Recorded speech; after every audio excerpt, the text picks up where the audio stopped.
Assalamualaikum and good afternoon, everyone. So, in this presentation, I will be talking or discussing about the self from various perspectives, or in my assigned topic, wherein these philosophers answer the question, who are you?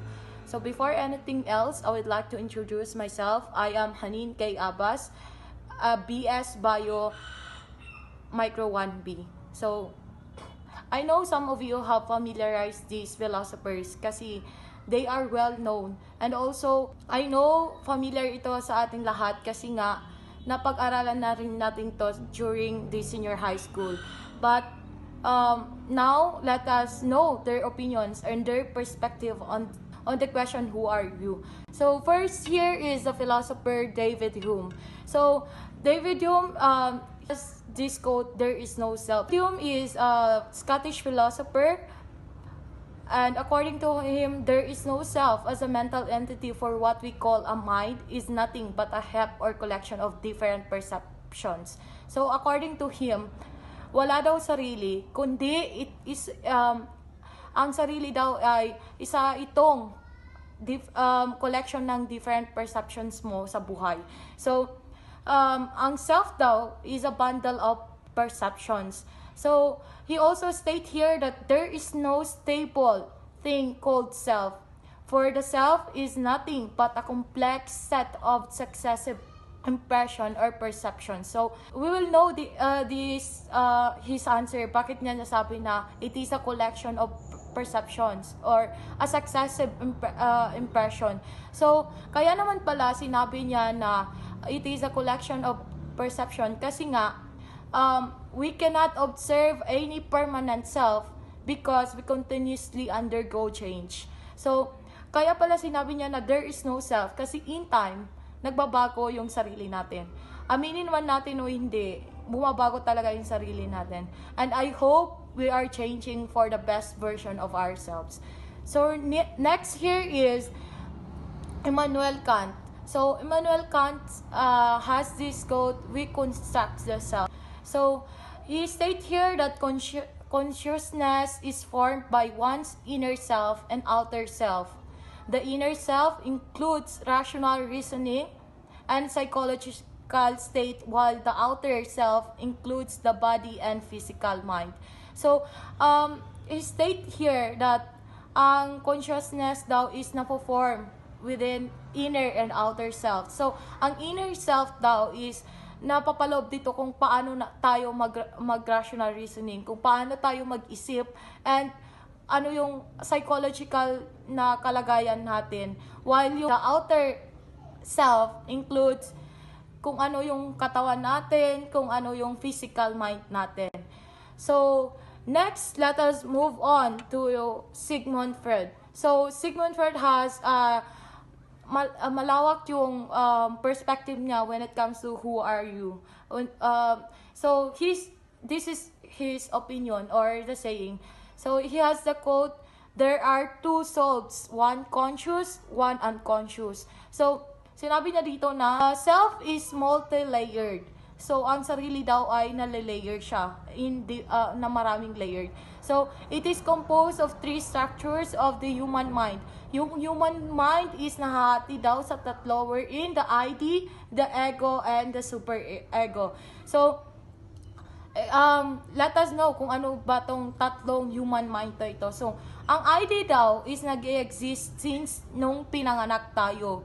Pertaining kung ano yung instinct, kung paano tayo mag-isip, kung ano yung naiisip natin. So, nagsiserve ito siya as a storeroom ng mga wishes or obsessions related to sexual and aggressive desire. So, isang example ng ID is kung halimbawa nung bata ka, tapos umiiyak ka kasi gusto mo ng milk. That is the example of ID.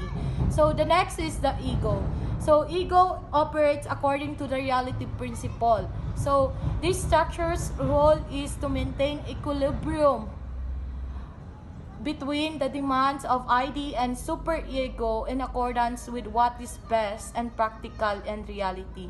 So, I know most of you have understand this ego kahit hindi ko na ipa-explain kasi all of us, human being, has this kind of ego. So, last here is the ego. So, it is the last layer to develop. So, it operates according to the morality principle. Superego is the reservoir of moral standards. So, ang superego daw has two systems, the concise and the ideal self. So, ang concise daw, ito daw yung sanction or the sanction ng ego through feeling of guilt. So, ang concise daw is nafe-feel natin siya. Ito yung two system ng superego. So, nafe-feel daw natin ang feeling of guilt. Ang concise pag nafe-feel natin na nagiguilt tayo towards the thing na ginawa natin. So, ang ideal self naman is the imaginary picture of oneself. Kung ano yung nakikita mo or imagination mo sa iyong sarili or sa iba. So, next is Gilbert Ryle. Gilbert Ryle, he has this quote, "I act, therefore I am." So, he is a British philosopher that opposed René Descartes that the self is a thinking thing. So, isa siyang British na philosopher na inopose or kinontra si René Descartes according the self is a thinking thing. So, people learn that they have their own minds because they behave in certain ways. So, ang mga tao daw is may kanya-kanyang pag-iisip kasi nagbe-behave daw tayo sa kanya-kanyang paraan. So, the self is a combination of the mind and body. So, ang sarili daw natin is combination ng ating pag-iisip or ang ating mind at ang ating katawan. For him, the mind is not the set of self but the behavior. So, according to him, ang pag-iisip daw or your mind is yung kabuuan daw kung ano yung behavior mo. So, opposing Descartes' immaterial mind in a material body. The self is the way people behave. Kung ano yung sarili mo, kung paano ka bilang ikaw, is ganun din kung paano mag-behave or mag-act yung mga tao sa paligid mo. Paul and Patricia Churchland, wherein they have this belief that the self is the brain. According to them, yung sarili mo daw yung utak.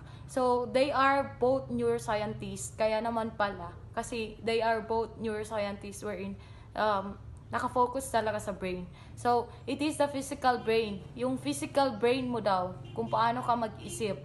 Hindi yung practically, kung paano ka mag-isip practically. Hindi yung paano ka mag-imagine or your imaginary mind, yung nagbibigay sa'yo ng sense of self, kung sino ka bilang sarili mo. According to them talaga is yung self, yung sarili mo daw talaga yung utak mo. Next is Maurice Merleau-Ponty. So, the self is an embodied subjectivity. He is a French phenomenological philosopher, distinguished the body into two types. So, na-distinguish niya na ang katawan pala ay mayroong dalawang uri. First is the subjective body. Ano ba itong subjective body na to? Ang subjective body daw is ito yung your lived and experiences. So, you have, yan namumuhay ka with your experiences. But, the objective body naman is as observed and scientifically investigated.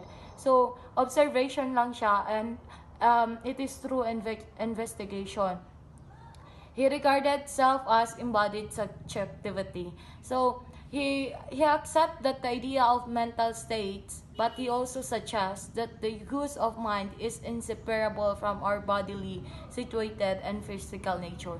So, tinanggap niya na ang idea na ang mental state daw natin ay hindi nasa-separate or hindi nahihiwalay kung sa ating mga bodily, situated, and physical nature, kung ano man tayo sa ating sarili. And I hope may naintindihan kayo. That would be all. Assalamualaikum and good afternoon.